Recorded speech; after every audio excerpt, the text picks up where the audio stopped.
Bueno, son procedimientos quirúrgicos menores de urgencia y se debe efectuar de manera inmediata y rápida para poder salvar la vida de un paciente, siempre siguiendo las normas de antisepsia y los tiempos quirúrgicos.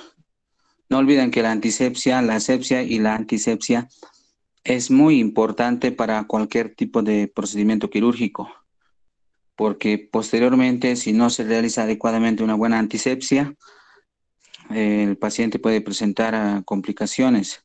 Pueden ser complicaciones inmediatas, mediatas o tardías.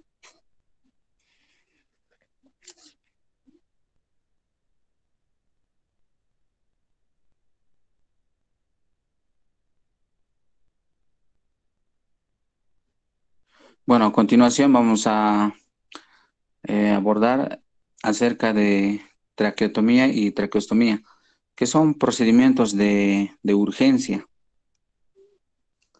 Traqueotomía significa el corte de la tráquea previo a la traqueostomía.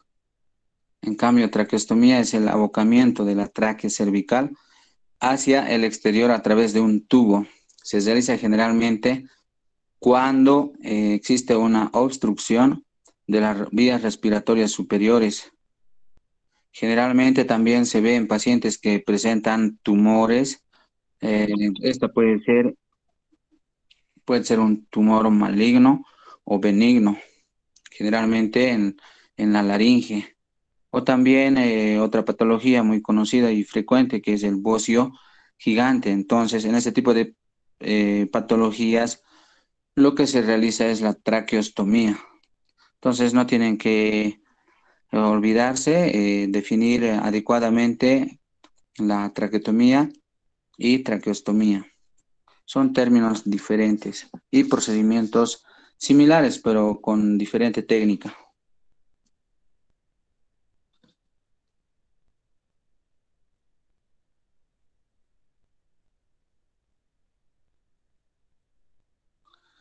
Bueno, tenemos los objetivos básicos de la traqueotomía. Generalmente se hace con fines ventilatorios. Se tiene que mejorar la ventilación pulmonar. Mediante la traqueotomía también podemos facilitar la expulsión de secreciones.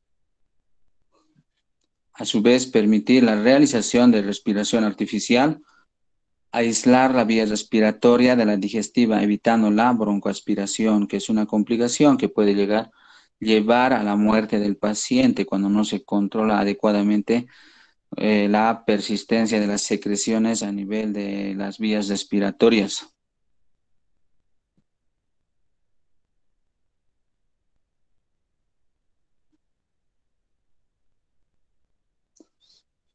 Tipos de traqueostomía. Tenemos tres tipos de traqueostomía: la superior, la media y la inferior. La superior es una laringotomía, es decir, se hace un corte a nivel de la laringe a través de la membrana cricotiroidea. Para esto, ustedes tienen que tener una idea básica de lo que es la anatomía. Entonces, por lo que también se denomina una coniotomía o cricotiroidotomía. Tiene tendencia a formar cicatriz fibrosa, lo cual también puede ser una complicación y estrechar el lumen y provocar una disfonía permanente. La media generalmente está situada entre el segundo y el tercer anillos traqueales. Esa técnica, la media, es la más recomendable por la seguridad que presenta y también porque las complicaciones son mínimas.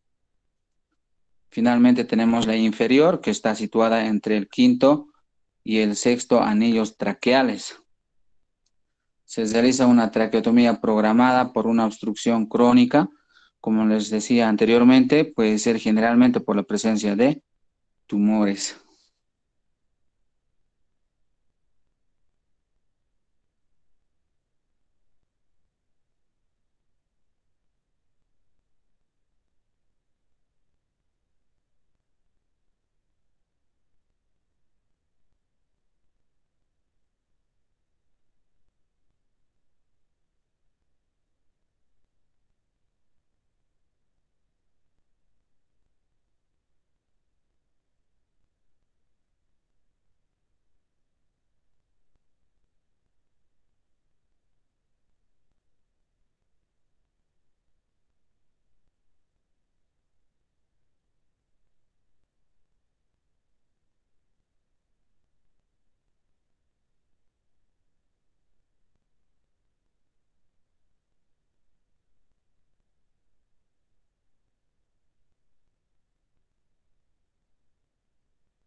Disculpe, doctor, no se escucha nada.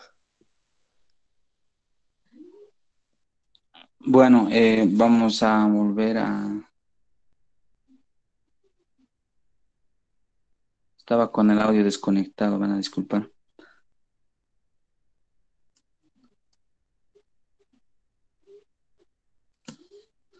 Bueno, aquí tenemos, por ejemplo, los tres pasos para realizar una traqueostomía.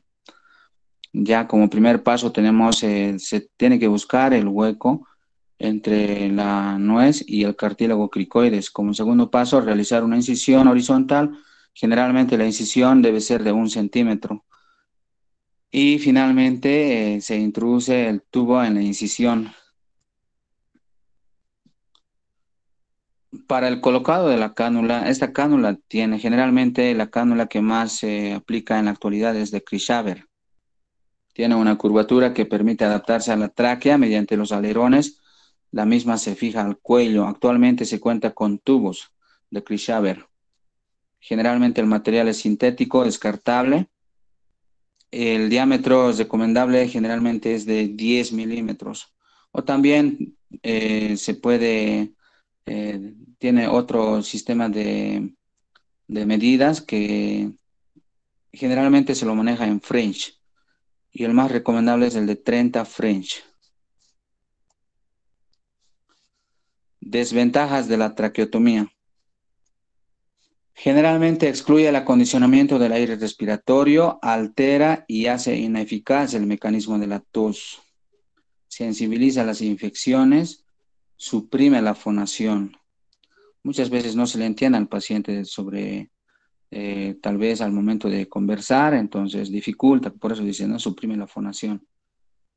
Son las desventajas de la traqueotomía. Y como complicaciones de la traqueotomía tenemos accidentes intraoperatorios, paro respiratorio, circulatorio, hemorragia, perforación traqueal, generalmente por lesión de los órganos vecinos. Y dentro de las complicaciones intercurrentes tenemos infecciones broncopulmonares, enfisema subcutáneo, que es el enfisema de la presencia de aire, ¿no? En el tejido celular subcutáneo, que es una complicación de la traqueotomía. Luego tenemos erosiones traqueales por decúbito. Posteriormente tenemos secuelas después de la canulación. Una vez que realizada la colocación de la cánula, podemos tener estrechamiento, estenosis a nivel de la tráquea y de la misma manera disfonía permanente. Y también se puede formar pues las cicatrices queloides permanentes que pueden también dificultar lo que es la fonación.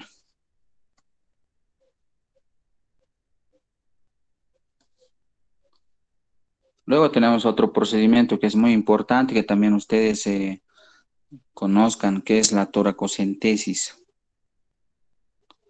Como podrán observar en la imagen, toracocentesis es la punción a nivel del tórax.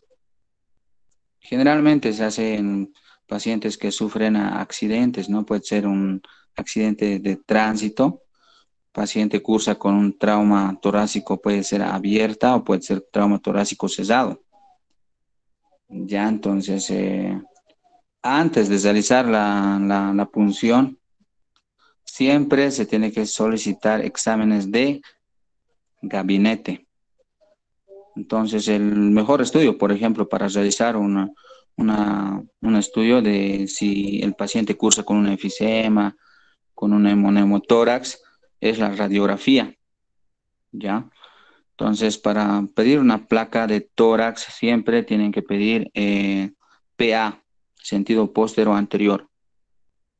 Entonces, una vez realizada la radiografía de tórax, ahí se puede ya prácticamente establecer el diagnóstico, ¿no? Si se trata de un, qué sé yo, un hemotórax, presencia de sangre en el tórax, en la cavidad torácica, en la cavidad pleural, o puede ser desame pleural, o puede ser un neumotórax, presencia de aire. Ya entonces, en este tipo de situaciones o patologías, es donde se tiene que realizar este procedimiento que se denomina toracocentesis o también denominado pleurocentesis. Como les decía, es la punción percutánea que se realiza a nivel del tórax para penetrar en la cavidad pleural. Entonces, también es importante el sitio donde se tiene que realizar la punción. Generalmente el objetivo de la punción es con fines diagnósticos y también puede ser con fines terapéuticos.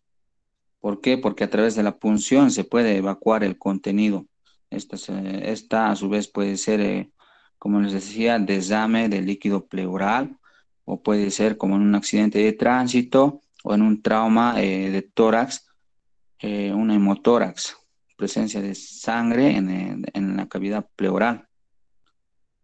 Entonces, antes de realizar la toracocentesis o la punción transtorácica, se tiene que realizar o establecer un diagnóstico adecuado.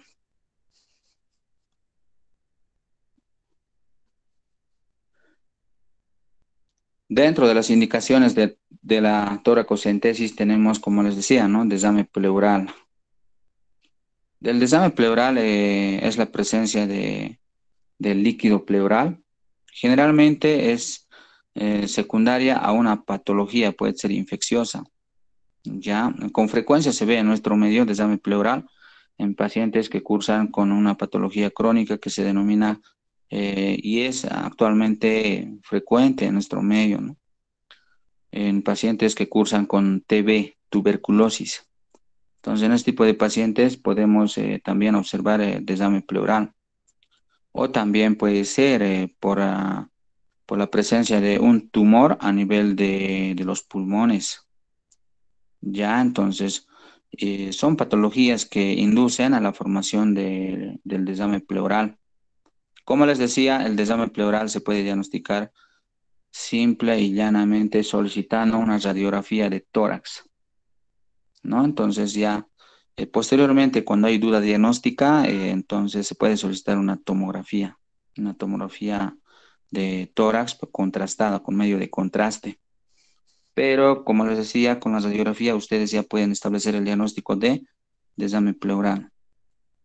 Y también, pues, desame pleural, como les decía, podemos observar al margen de lo que es la tuberculosis o la presencia de un tumor a nivel de los pulmones, en otra patología que también es frecuente en nuestro medio, que es la pancreatitis aguda, ¿no? Entonces, en este tipo de situaciones también podemos observar desame de líquido pleural.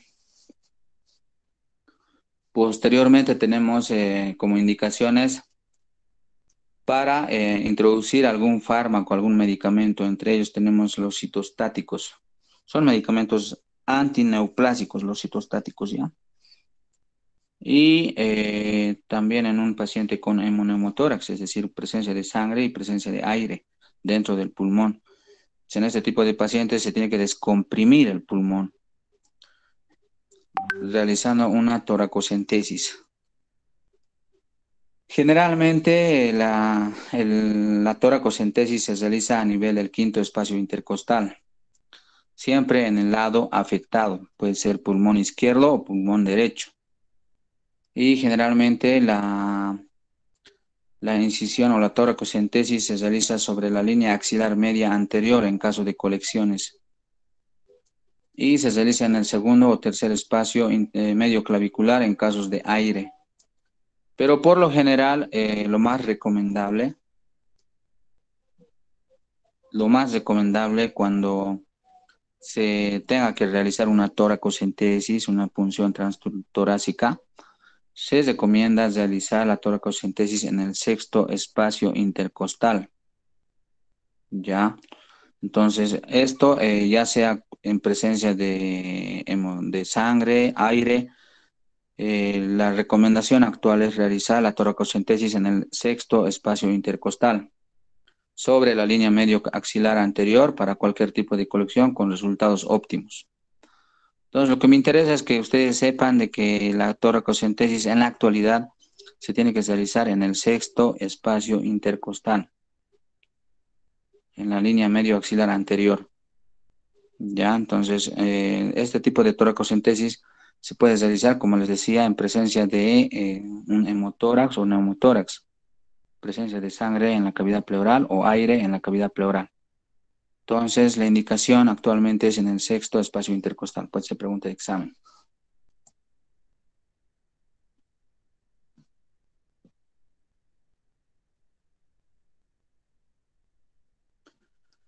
En cuanto al procedimiento, siempre se tiene que realizar una adecuada, antes de administrar la anestesia generalmente es local. Entonces se hace una buena antisepsia, ¿ya? La antisepsia siempre con el alcohol yodado, o puede ser yodo povidona. Pero de elección en la actualidad con alcohol yodado, una buena antisepsia en el sitio de la toracocentesis. Luego se administra la anestesia, ¿no? El anestésico que generalmente se aplica o se usa la lidocaína al 2%. Se introduce la aguja larga, número 18, a nivel del quinto espacio intercostal sobre la línea media axilar o posterior. Pero en la actualidad, como les vuelvo a recalcar, la toracocentesis se tiene que realizar en el sexto espacio intercostal. Una vez cuando se penetra la aguja en la pleura, se percibe como cuando se perfora un papel fino. Inmediatamente sale el contenido porque la cavidad torácica tiene presión negativa. Entonces, una vez abordado lo que es la cavidad pleural, se realiza la instalación de la sonda, ya, o el tubo de pleurostomía. Actualmente ya viene diseñado ya el tubo, solo que no está disponible en todos los hospitales. Entonces, por ejemplo, aquí en nuestro medio, más se realiza pues en hospitales de tercer nivel, segundo, tercer nivel, lo que es este procedimiento, ¿no? Que es la pleurostomía. Entonces, el tubo también lleva el mismo nombre, tubo de pleurostomía, que está conectado al sello de agua. Ya, entonces, pero en algunos hospitales se las tienen que ingeniar, buscar una sonda, una sonda rígida, pues generalmente de preferencia la sonda nasogástrica, ¿no? Puede ser una sonda semirrígida, rectal, pero la más delgada, número 16. Pero de preferencia actualmente se recomienda aplicar el tubo de pleurostomía que viene incorporado con el sello de agua.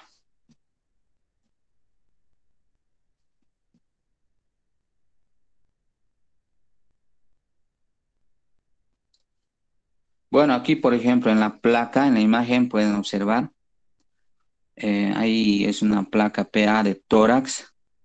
En el pulmón derecho prácticamente está indemne, ¿no? Entonces se ve el ángulo costofrénico y también la trama vascular y el pulmón derecho está prácticamente ventilando adecuadamente, ¿no?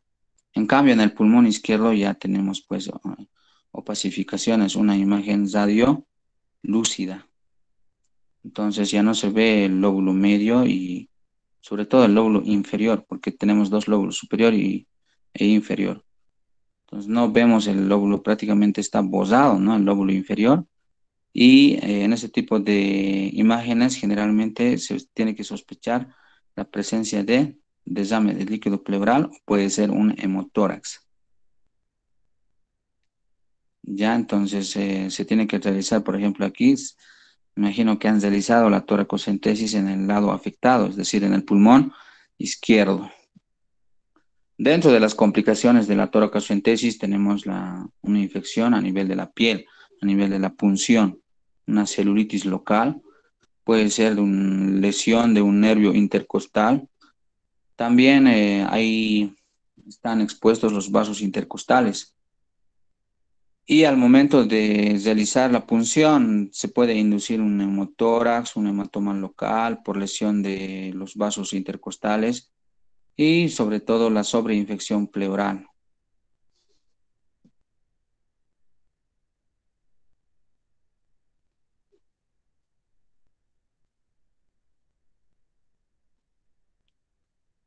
Posteriormente tenemos la toracotomía mínima. La toracotomía mínima es la toracostomía o pleurotomía. Se realiza en casos de traumatismo torácico con fracturas costales y lesión de vasos intercostales. Se realiza una pequeña incisión de 2 centímetros sobre la línea axilar media en el sexto espacio intercostal. Posteriormente se introduce la zona de Pesser, Malecot se tiene que reinsertar con una pinza curva. Puede utilizarse otras zonas tubulares diseñadas para este efecto.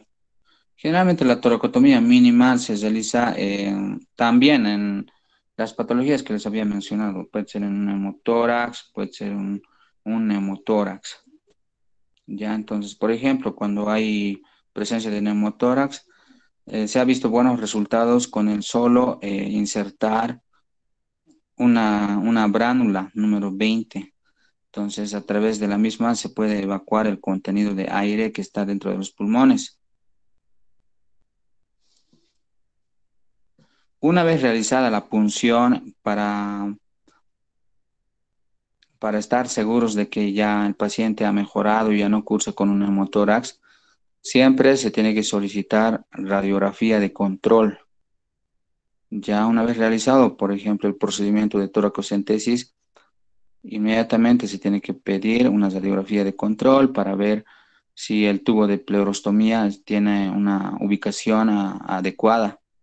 O a veces, muchas veces se acoda, entonces esto puede impedir la salida de cualquier fluido que esté dentro de la cavidad pleural.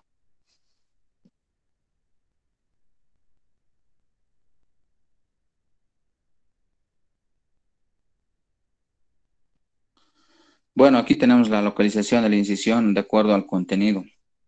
Por ejemplo, en un neumotórax, ¿qué es un neumotórax? Ya les había comentado, un neumotórax es la presencia de aire en los pulmones. Esto puede ser secundario a un trauma, ¿no? Puede ser trauma torácico cesado o trauma torácico abierto.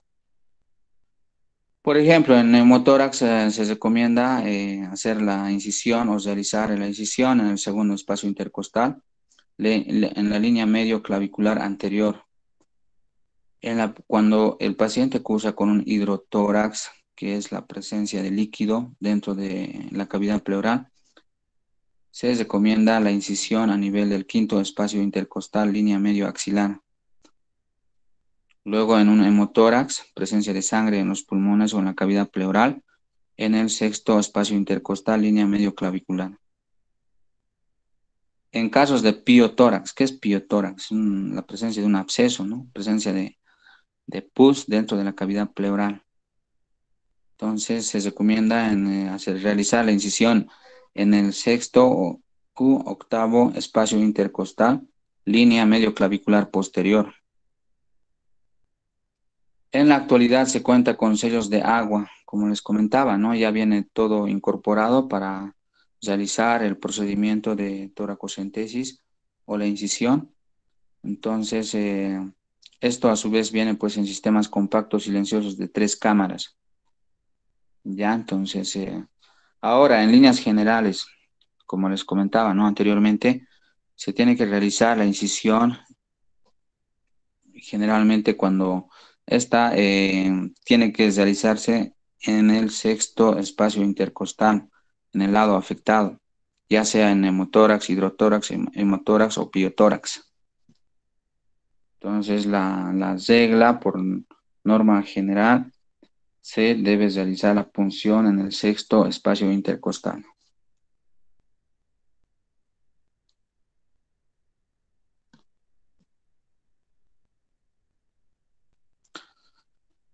Bueno, posteriormente tenemos otro procedimiento que se denomina la parocentesis. También se denomina celiocentesis o paracentesis abdominal o celiolaparocentesis. ¿En qué consiste la laparocentesis?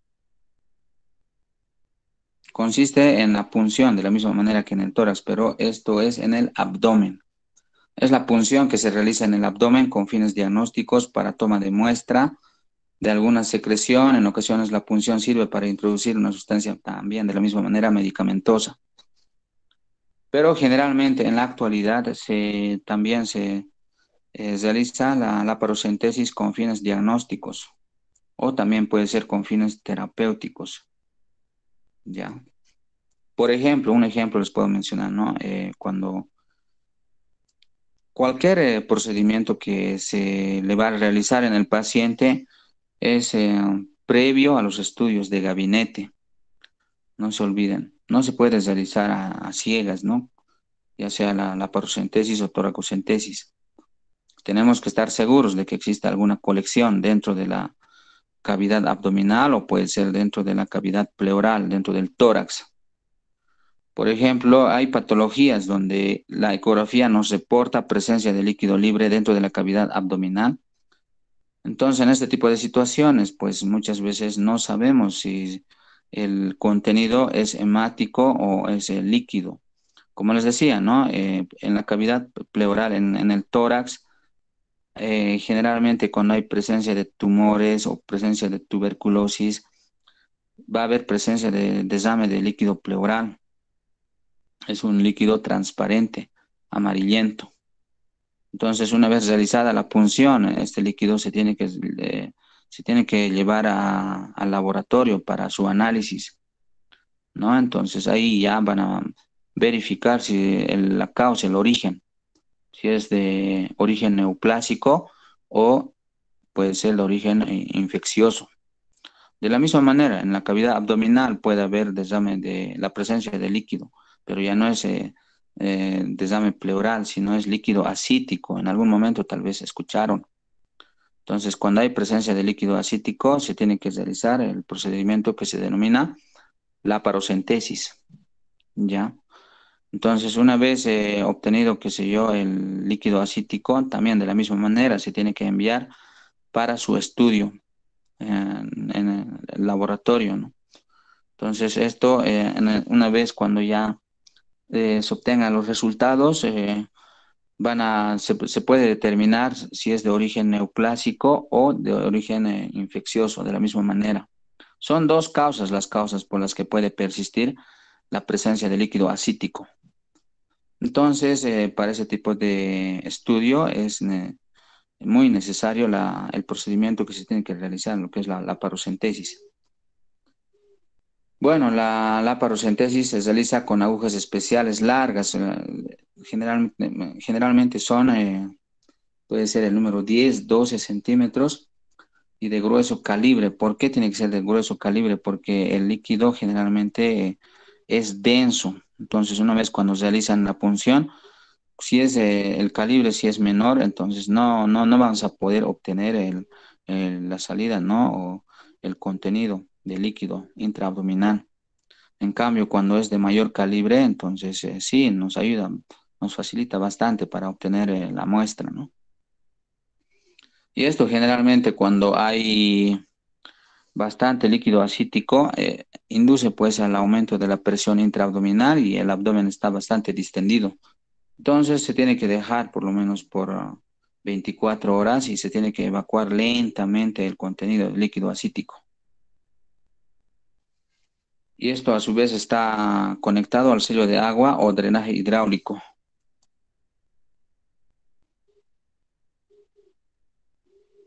Luego tenemos las complicaciones de la toracotomía mínima. El taponamiento del tubo de drenaje puede persistir en el paciente, una neuralgia intercostal, dolor por lesión del nervio intercostal, enfisema mediastinal, enfisema subcutáneo, sobreinfección pleural, lesión de órganos intratorácicos o intraabdominales. ¿Cuáles son las contraindicaciones de la laparocentesis? Aquí, por ejemplo, en la imagen, como les decía, ¿no? En el paciente tenemos el abdomen bastante distendido, ¿ya? Entonces, clínicamente podemos ya diagnosticar de que el paciente está cursando con la presencia de líquido asítico. Lo que hay que hacer es drenar. Generalmente en el paciente, por ejemplo, se ha realizado la parocentesis en la fosa ilíaca izquierda. No, siempre se recomiendan en la fosa ilíaca izquierda. ¿Por qué? Porque en el lado derecho tenemos lo que es el apéndice secal o está el ciego, ¿no? Para no poder lesionar, se tiene que realizar la punción en la fosa ilíaca izquierda. se traza una línea desde la espina ilíaca anterior superior hacia el ombligo. Entonces, en los 2 tercios superiores es donde se tiene que realizar la punción. Dentro de las contraindicaciones de la laparocentesis tenemos la dilatación intestinal por obstrucción, ¿no? Como patología más frecuente, por ejemplo, tenemos un vólvulo de sigmoides, una torsión del intestino. Cuando se diagnostica de una torsión, entonces no podemos realizar la punción o la laparocentesis por el riesgo de lesionar a un asa del intestino. Puede ser colon o puede ser intestino delgado. Generalmente en este tipo de patologías es la obstrucción baja, colon. Luego, en una retención urinaria, ¿no? Posterior a una hiperplasia benigna de próstata, generalmente va a haber, vamos a observar un globo vesical, donde la vejiga prácticamente va a estar distendida. Entonces, en este tipo de situaciones también está contraindicado realizar la parocentesis. También en personas o en pacientes con periodo de gestación está contraindicado realizar la parocentesis. Y sobre todo en cirugías previas. Cuando un paciente pues, es sometido a una intervención quirúrgica, esta generalmente puede ser una abierta, ¿no? Puede ser una peritonitis, una apendicitis o puede ser en una cirugía de vesícula. Con el tiempo, los pacientes tienden a tener una complicación muy frecuente que se denomina la formación de bridas y adherencias. Más adelante yo pienso que van a llevar. Entonces, una de las complicaciones, ¿no? En este tipo de pacientes, cuando tengan el abdomen distendido posterior a una cirugía, también está contraindicado realizar una laparocentesis.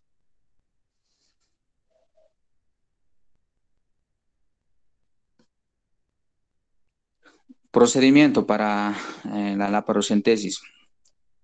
La vejiga prácticamente tiene que estar vacía, ¿ya? Se pide al paciente que vaya a miccionar. Ahora, cuando el paciente tiene problemas en la micción o durante la micción, como ser en un paciente con hiperplasia benigna de próstata, se hace la instalación de la zona vesical, la zona Foley, para poder evacuar el contenido vesical. Posteriormente se realiza una punción en la línea umbilico-espinal. Como les decía, ¿no? En el tercio se traza una línea desde el ombligo hasta la espina ilíaca anterosuperior, como podrán observar en la imagen superior derecha. eh, Tenemos una línea que va desde la espina ilíaca anterosuperior hasta el ombligo. Entonces, el sitio a elegir se elige en los 2 tercios superiores. Ahí es donde se tiene que realizar. Y de preferencia, como les había comentado, se tiene que realizar en la fosa ilíaca derecha. Izquierda, mejor dicho, izquierda, fosa ilíaca izquierda. Porque en la fosa ilíaca derecha tenemos el apéndice y el ciego, ¿no? Entonces, por el riesgo de no lesionar ambos órganos, de preferencia se elige la fosa ilíaca izquierda. Luego se penetra en sentido perpendicular, se dirige la aguja hacia el sitio de la secreción. Generalmente, muchas veces también pues, se realiza este tipo de punciones o la parocentesis bajo guía ecográfica. En la actualidad es mucho más fácil la técnica o el procedimiento. ¿Por qué? Porque con la ecografía ya nos puede guiar a qué nivel estamos, a cuántos centímetros de la pared, la colección, y es menos riesgoso, ¿no? Porque ya prácticamente se evita la lesión de cualquier otro órgano. Entonces, bajo guía ecográfica, la punción va específicamente en dirección al sitio de la colección.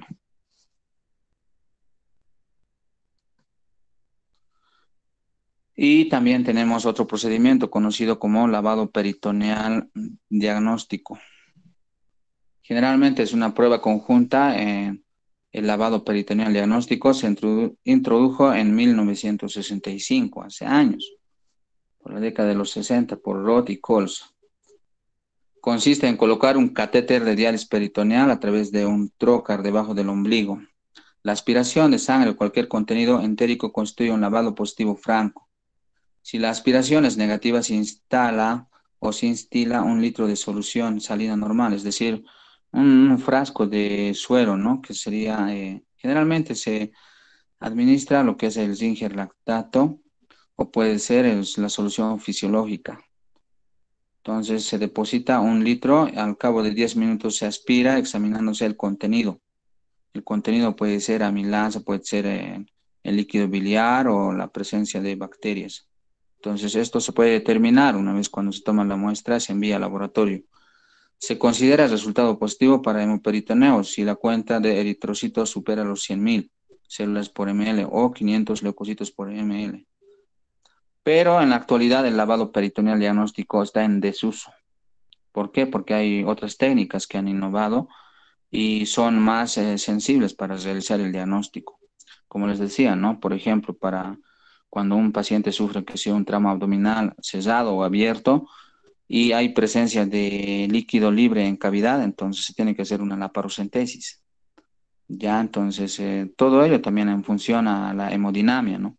Que, qué sé yo, cuando hay una lesión de un vaso intraabdominal, el paciente pues va a tener alteraciones hemodinámicamente. Ya va a estar taquicárdico, la presión arterial va a caer bruscamente y posteriormente se puede complementar con la ecografía o la tomografía, que es más sensible. Entonces, este procedimiento, que es el lavado peritoneal diagnóstico, actualmente no se aplica, ¿no? No está en desuso ya. Complicaciones de la parocentesis y lavado peritoneal. Como todas las complicaciones o procedimientos que se realizan en el abdomen, puede haber una hemorragia, un hematoma, perforación intestinal, lesión de órganos intraabdominales, lesión de algún vaso, de alguna arteria o puede ser de una vena, ¿no? Luego tenemos otro procedimiento que se denomina cistocentesis. Se denomina la punción vesical para obtener muestra de orina cuando hay infección perineovaginal o sangrado catameniano.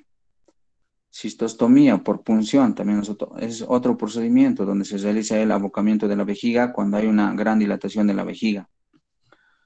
Por ejemplo, la cistostomía se realiza en pacientes que tienen la patología más frecuente, que es la hiperplasia benigna de próstata, donde prácticamente la uretra se encuentra estenosada. Entonces, en este tipo de pacientes se tiene que realizar una cistostomía. Esto más se realiza por este procedimiento por especialidad. Y la especialidad asignada es urología, ¿no? Luego tenemos el globo vesical por obstrucción completa de la vejiga. La evacuación de la vejiga no debe ser rápida, sino paulatina para evitar la hemorragia.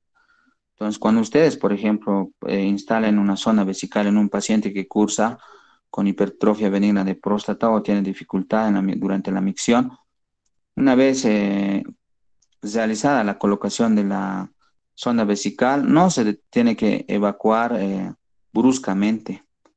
Ya podrían evacuar, qué sé yo, en 2 minutos continuos, luego lo clampean y luego lo sueltan después de 5 minutos y continúa la evacuación.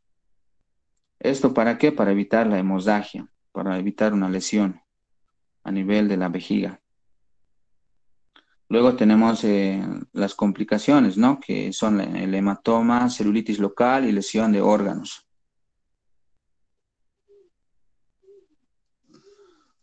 Bueno, eso sería